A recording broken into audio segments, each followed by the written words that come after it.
All right, so today we're going to dive deep into something that everyone goes through, and that's hard times. But more importantly, we're going to talk about like going beyond just getting through them, you know? We're going to talk about using those hard times to actually launch ourselves forward. And we've got a really interesting mix of sources for you today. We're pulling wisdom from motivational speaker Jim Rohn. We've got some insights from the spiritual leader Sadhguru, and even a little bit of Buddhist philosophy. So are you ready to level up your life? I love how you frame that. It's not just about surviving, it's about like using these times to actually transform, right? Yeah. And it's sort of striking to me that even though these sources come from like totally different backgrounds, they all seem to point to this idea. Tough times are going to happen. They're inevitable, but they don't have to like define us, Right. So true. So where do we even begin with this whole transformation thing? Well, I think a good place to start is with Jim Rohn's analogy of the seasons. He says, just like winter eventually melts away into spring, those tough times will inevitably lead to new opportunities. It's like nature's built-in reset button. Okay, I get the metaphor, but what does that actually look like, Like, what does that actually mean for me when I'm in the middle of one of those winter moments? Well, instead of just waiting for the storm to pass, Ron really encourages us to like actively cultivate resilience. Okay. So for example, he suggests like challenging those pessimistic thoughts that can kind of take root during those tough times.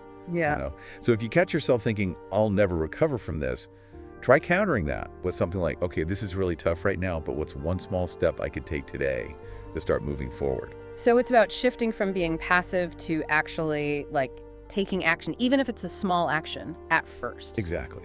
And Sadhguru adds another layer to this idea of resilience. He reminds us that even when we feel completely alone, like utterly alone, we're actually constantly interacting with the universe. We're breathing, eating, drinking. Yeah. We're part of this much bigger system, even if our minds are trying to convince us otherwise. It's like we get so caught up in our own struggles that we forget that we're not alone in this. Right. And Sadhguru argues that it's actually this illusion of separation that makes us feel like we're constantly struggling, like struggling against the tide. Mm-hmm.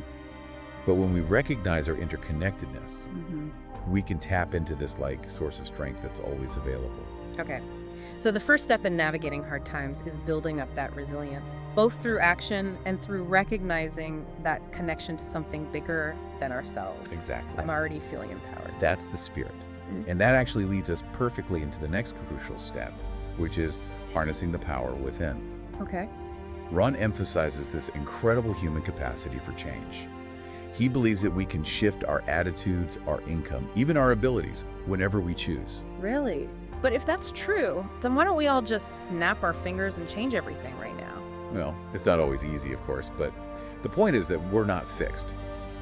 We have this potential for growth and transformation. Right. We're not like trees that are stuck in one spot. We can move, learn, adapt. And that's where those Buddhist teachings on mindfulness and being present come in. Okay.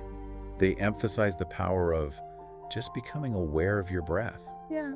Just this simple act can bring your mind into a state of stillness, reducing overthinking and anxiety. Okay, I hear that. But how does simply noticing my breath actually help me to change my life? Well, imagine your mind is like a snow globe that's been shaken out. All your thoughts and emotions are swirling around, making it hard to see clearly. Yeah. Mindfulness is like letting the snow settle. As you focus on your breath, you create this space of calm and clarity. And from this place of stillness, you can start to make more conscious choices about how you want to live your life. Oh, okay, that makes sense. So it's not just about like relaxation. It's about gaining control over our inner world so we can create the outer world that we want. Absolutely. Wow, that's powerful stuff. And when we combine this inner power with a proactive mindset, that's when things start to get really interesting. Ron talks about seizing the springtime of opportunity, those moments when everything seems to align and the potential for growth is at its peak. Ooh, I like that. But how do we actually recognize those moments? Well, Ron uses the analogy of a farmer who knows that spring isn't the time to relax. It's the time to work hard and maximize output, right? Right. So it's about recognizing those moments when inspiration strikes, a new idea takes root, or a door cracks open, even just a little bit, and then having the courage to step through that door, even if we don't know what's on the other side. That's a great point, but it also makes me wonder, how do we find that courage when we're facing challenges and setbacks? That's a fantastic question and a perfect segue into the next part of our conversation. Because as much as we might want to just focus on the positive, there will always be obstacles, both internal and external. And Ron calls these our enemies. He offers some powerful advice on how to face them down. Okay, I'm ready to battle those enemies and seize my springtime. Great, let's dive into that right after this. All right, so let's talk about those enemies that Ron talks about, the ones that can stand between us and our springtime of opportunity. Yeah. And I think he starts by tackling one of the most insidious ones. Oh. And that's pessimism. Oh, yeah. He acknowledges that yes, there are negative things in life, but he really cautions against letting that negativity dominate your perspective. Pessimism can be such a drag. It's like a dark cloud that just follows you around, raining on your parade. Exactly. And his advice is not to pretend that those negative thoughts don't exist, but to actually challenge them with a more balanced viewpoint. Yeah. Try asking yourself questions like, is this thought really true? Is there another way to look at this situation? What evidence do I actually have to support this negative belief? It's like holding those pessimistic thoughts up to a light and seeing if they actually hold any weight. Exactly. And a lot of times when we actually do that, we find that those negative thoughts are based on fear, assumptions, or maybe past experiences that might not even be relevant to the present moment. It's like carrying around this heavy backpack full of old baggage. Right. And it's just weighing us down. And sometimes we need to unpack that baggage, examine each item, and then decide what we want to keep and what we need to let go of. I love that visual. Okay, so we're battling pessimism with a more balanced perspective. But what other enemies should we be aware of? Well, Ron also talks about this need to fiercely protect what we value while also nurturing what needs to grow. And he uses this really memorable phrase, love like a mother, hate like a father, or vice versa. Okay, I think that one needs a little bit of unpacking. What does that actually look like in practice? Yeah, he's not literally talking about mothers and fathers, but using them as metaphors for different types of energy, right? Okay. So the nurturing, protective love of a mother represents the care and attention that we need to give to our dreams, our values, and the people we love. And then that fierce determination that's often associated with a father represents the strength and courage we need to defend those things when they're threatened. So it's about finding that balance between strength and compassion. Yeah. I'm not going to let anyone walk all over me or my dreams, but I'm also not going to become a heartless tyrant in the process. Exactly. It's about setting healthy boundaries, standing up for what you believe in, and being willing to fight for what matters, all while remaining, open-hearted and compassionate. That makes a lot of sense. It's like that saying, be kind, but don't let anyone take advantage of your kindness. Exactly. And speaking of self-sabotage, Ron has a really strong warning about another pretty insidious enemy: complaining. Ooh, complaining. I think we're all guilty of that one at times. Right. And Ron argues that complaining can become this toxic habit that really undermines our success. It's really easy to get caught in that trap of always focusing on what's wrong instead of what we can actually do about it. I've definitely been there. It's like a downward spiral of negativity. Right. And it's actually really interesting to tie that back to what Sadhguru said about people often suffering more from their memories or imaginations than from life itself. Whoa, that is deep. What do you think he means by that? Well, I think Sadhguru is pointing out that we often create our own suffering by dwelling on the past, replaying old hurts or worrying about a future that hasn't even happened yet. It's like we're choosing to live in this mental prison of our own making. Exactly. And the key to breaking free from that prison is to bring our attention back to the present moment. Okay, so we've got these enemies to watch out for: pessimism, lack of boundaries, complaining, and getting lost in our thoughts. But how do we actually shift from, battling these enemies to harvesting the rewards of a more fulfilling life? Well, Ron emphasizes taking full responsibility for our harvest.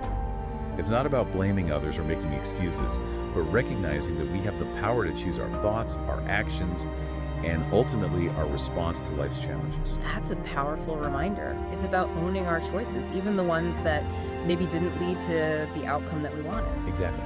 And instead of dwelling on those past mistakes or fearing future failures, we can focus on what we can control right now, which is our attitude, our effort, and our willingness to learn and grow from those experiences. It's like that saying, the only thing we can control is our response. Precisely. And when we shift from a victim mentality to one of empowerment, we unlock the potential to create something truly extraordinary. I love how this is all coming together. We're starting to see that navigating hard times isn't just about enduring them, but about actually using them as fuel for growth and transformation. Absolutely. And that brings us to another really crucial point that Ron emphasizes, the importance of not apologizing for our successes. Ooh, that's a good one. I think so many of us struggle with that. We downplay our accomplishments or feel guilty about celebrating our wins.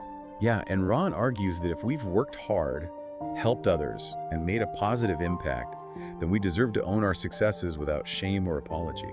That's so true. It's not about being arrogant, but about acknowledging our efforts and the positive impact we're making. Exactly, and when we allow ourselves to fully receive and celebrate our wins, it fuels our motivation and inspires us to keep striving for more. This has been such a rich conversation so far. It feels like we've just scratched the surface, though. I know, right?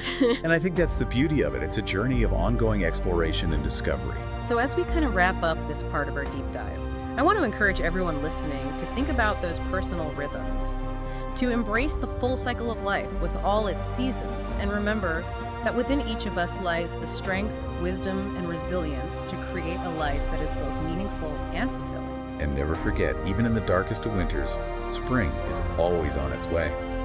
Thanks for joining us on this journey, and until next time, keep exploring, keep growing, and keep trusting in that wisdom that lies within. It really does feel like we're learning to become gardeners of our own lives, doesn't it? It does. Like tending to this unique ecosystem. Yeah. Knowing when to plant, when to prune, when to let things lie fallow. Right. There's a real art to it. There is. And I think that's a beautiful way to put it. It's not about following this rigid set of rules, but about developing a deeper understanding of ourselves and our own rhythms. But we need to ask ourselves, what depletes our energy? What replenishes it?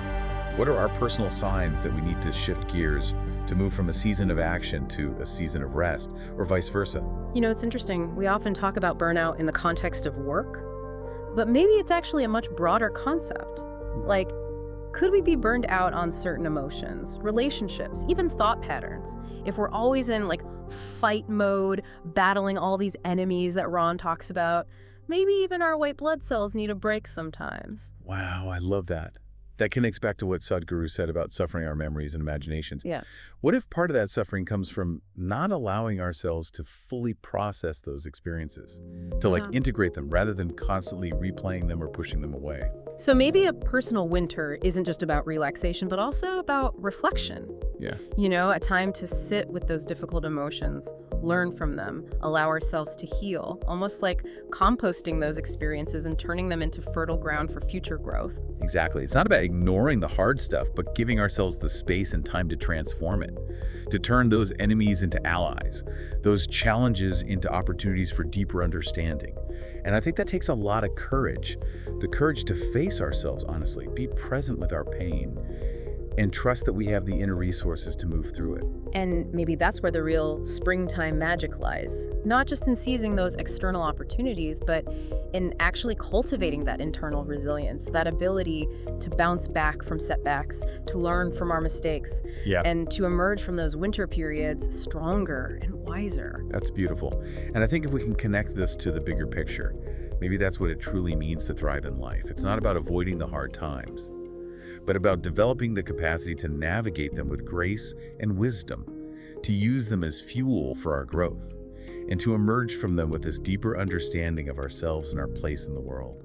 This has been such a rich and thought-provoking conversation. It really has. I feel like we've only just scratched the surface of all this, though. I know, right?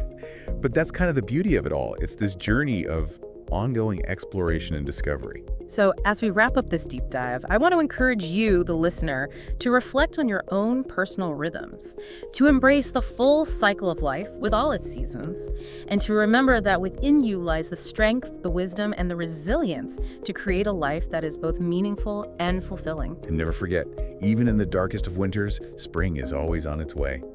Thanks for joining us on this journey. And until next time, keep exploring, keep growing, and keep trusting in that wisdom that lies within at work.